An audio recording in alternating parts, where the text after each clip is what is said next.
Assalamualaikum warahmatullahi wabarakatuh. Saya di sini akan memaparkan hasil dari wawancara dengan masyarakat tentang bab 22 pemilihan dan pemberhentian kepala daerah. Pertanyaan pertama adalah pengisian jabatan kepala daerah secara tidak langsung. Mekanisme pengaturan pengisian kekosongan jabatan wakil kepala daerah atau wakil gubernur, wakil bupati, wakil wali kota yang dipilih dari jalur perseorangan baik tingkat pemerintah, provinsi maupun kabupaten kota, yaitu yang pertama adalah kepala daerah, gubernur, bupati atau wali kota mengajukan 2 orang calon wakil kepala daerah untuk dipilih dalam rapat paripurna DPRD. 2. Mekanisme untuk mendapatkan 2 orang calon wakil kepala daerah tersebut dapat dilakukan melalui 2 cara, yaitu 1. Penunjukan langsung oleh kepala daerah atau dengan cara proses penyaringan atau pendaftaran calon wakil kepala daerah yang dibantu oleh masing-masing tim seleksi internal dari kepala daerah masing-masing. Pertanyaan selanjutnya adalah pengisian jabatan kepala daerah secara langsung dan urgensinya.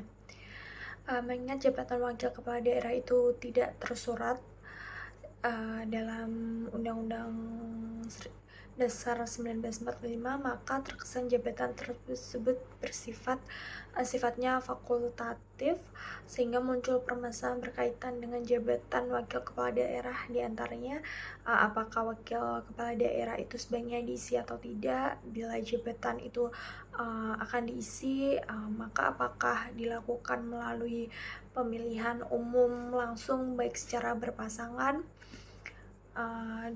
Dipilih melalui DPRD baik secara berpasangan atau diusulkan oleh kepala daerah dengan persetujuan DPRD kepada Presiden.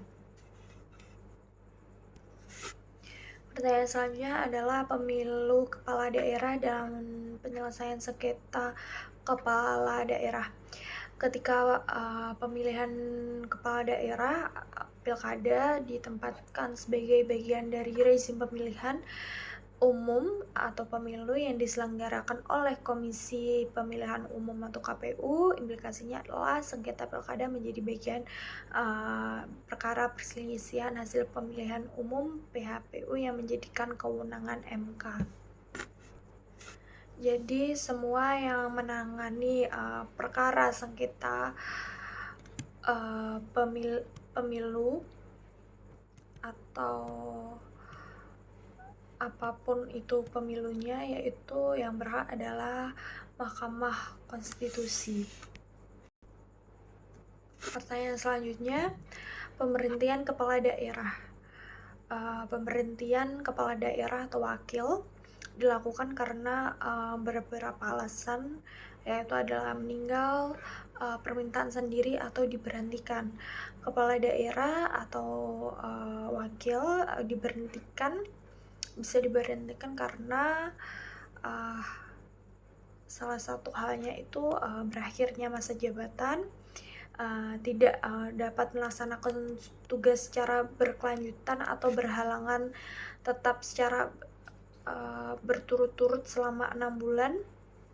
Yang dimaksud dengan tidak dapat melaksanakan tugas secara berkelanjutan. 3. Dinyatakan melanggar sumpah atau janji jabatan kepala daerah atau wakil kepala daerah. 4. Tidak melaksanakan kewajiban kepala daerah atau wakil daerah menaati seluruh ketentuan peraturan perundang-undangan. Yang terakhir adalah melanggar larangan bagi kepala daerah dan wakil, yaitu seperti membuat keputusan secara khusus, memberi keuntungan pribadi, keluarga, kroni, golongan, atau membuat kebijakan yang merugikan kepentingan umum dan meresahkan sekelompok masyarakat, menyalahgunakan wewenang, menguntungkan diri sendiri, menerima uang, barang, atau jasa dari pihak yang mempengaruhi keputusan atau tindakan yang dilakukan. Dan masih banyak hal lainnya. Dan pertanyaan terakhir adalah pentingnya pemilihan kepala daerah. Pilkada berperan penting memastikan rotasi kepemimpinan di daerah berjalan secara demokratis. Selain itu juga memastikan agenda pemerintahan dapat berjalan efektif dalam mempercepat pembangunan dan kesejahteraan. Karena itu seluruh stakeholder yang ada dapat berperan aktif mensukseskan pelaksanaan pilkada. Karena tanpa peran aktif dari masyarakat, tujuan mulai dari dilaksanakannya pilkada serentak tidak dapat terwujud secara maksimal. Sekian pemaparan hasil dari wawancara dengan masyarakat. Kurang lebihnya saya mohon maaf. Wassalamualaikum warahmatullahi wabarakatuh.